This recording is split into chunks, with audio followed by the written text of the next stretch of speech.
Selamat petang, salam sejahtera. Terima kasih kerana bersama dengan saya di Nazilin Unity Channel. Tolak draft asal rang undang-undang anti lompat parti bersatu sebenarnya terkena sumpahan sendiri.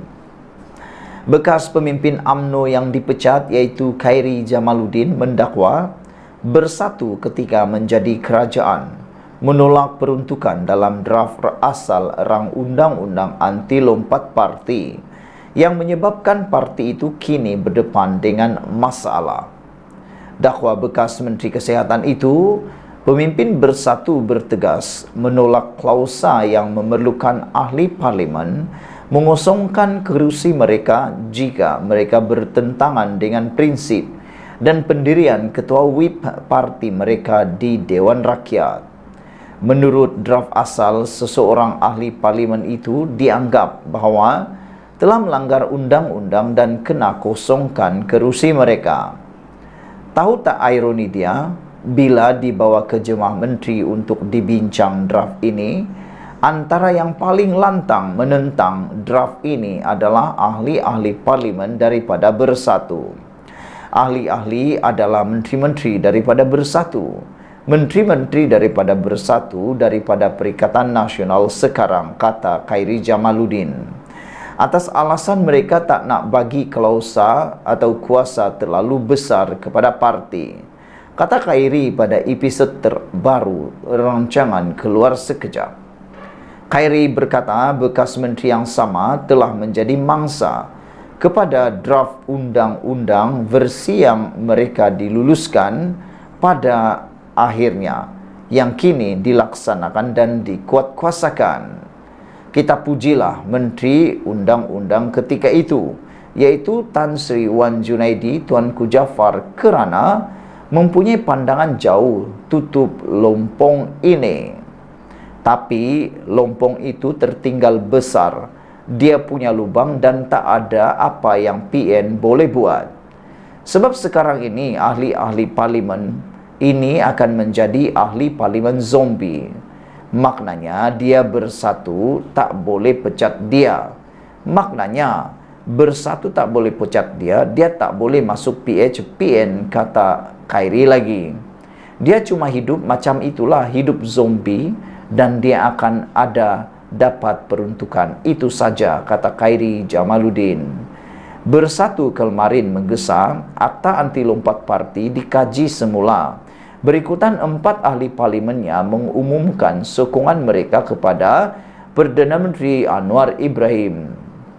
Presidennya Muhyiddin Yassin berkata, undang-undang itu perlu dikaji semula kerana ia mempunyai beberapa kelemahan. 4 ahli parlimen bersatu yang menyokong Perdana Menteri Anwar Ibrahim ialah daripada Gua Musang, Kuala Kangsar, Labuan dan Jeli, yang telah menyuarakan sokongan kepada Anwar Ibrahim tetapi masih sama kekal dalam parti itu. Bagaimanapun, Akta Anti Lompat Parti tidak mempunyai peruntukan untuk menangani tindakan sedemikian. Undang-undang itu hanya mempunyai ketetapan mengenai ahli parlimen atau adun yang keluar parti mereka untuk menyertai parti lain. Iskandar dan Suhaili masing-masing telah digantung oleh Bersatu selama 4 tahun dan 6 tahun oleh Lembaga Disiplin Parti.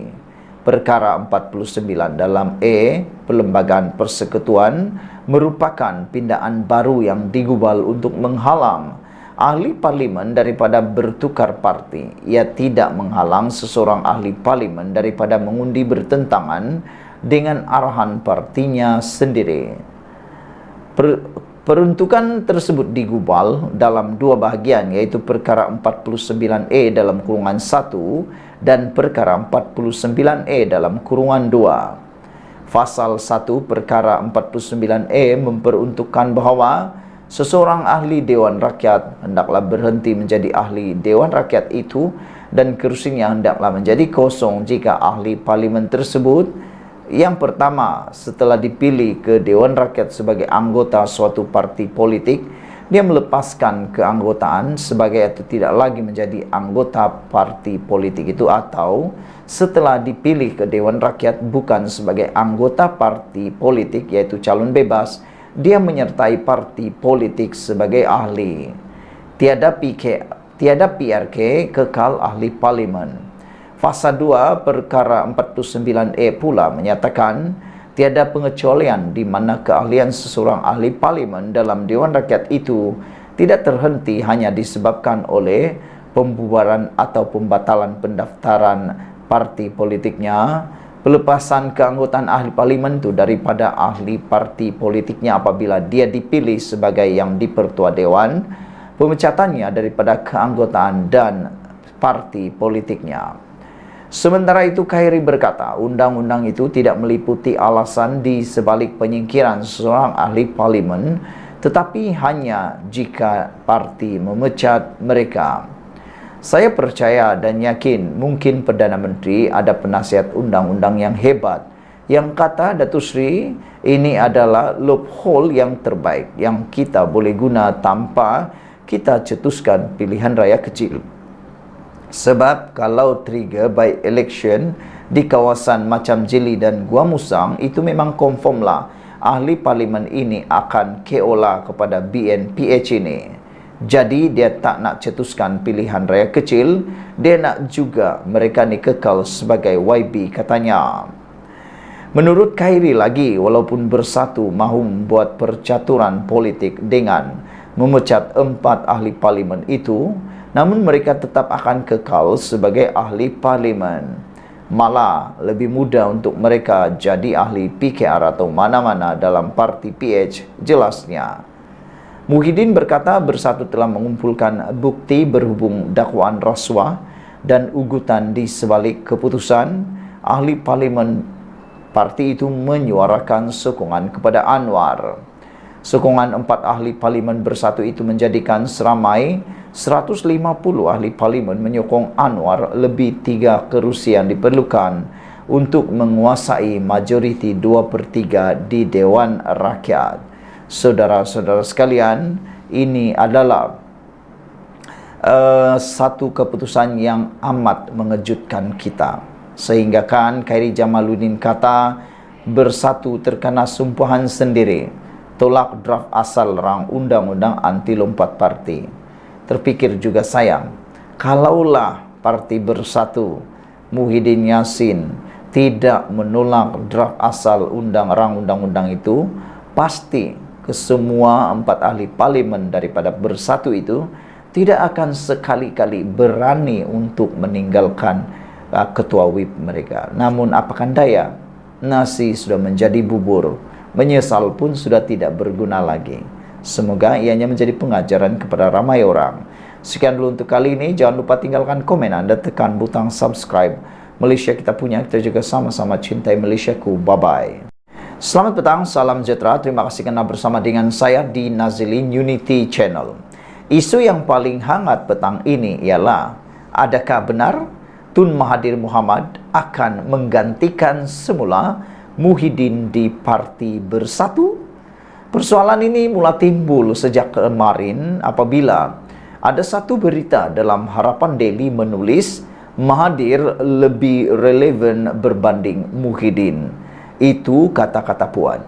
Ianya telah menjadi buah mulut apabila mereka kata, adakah Tun Mahathir Mohamad akan datang semula ke Parti Bersatu menjadi penyelamat kepada Parti Bersatu? Ada juga yang bertanya, adakah Tun Mahathir akan kembali semula menerajui Parti Bersatu kerana kegagalan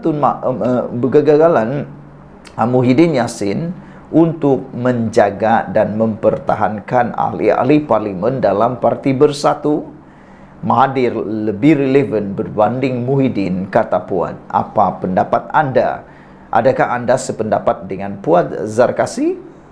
Tun Dr. Mahathir Mohamad dilihat lebih relevan berbanding Tan Sri Muhyiddin Yassin menurut ahli Majlis Kerja Tertinggi MKT UMNO, Datuk Dr. Muhammad Puan Zarkasi.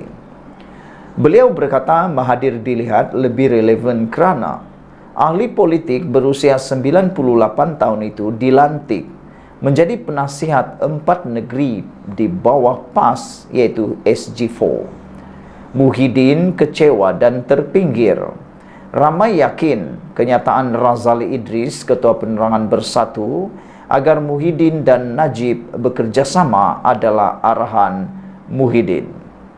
Dia rasa terdesak, dia mahu dirinya dilihat kekal relevan. Apapun Muhyiddin tak perlu main wayang, kata Puad.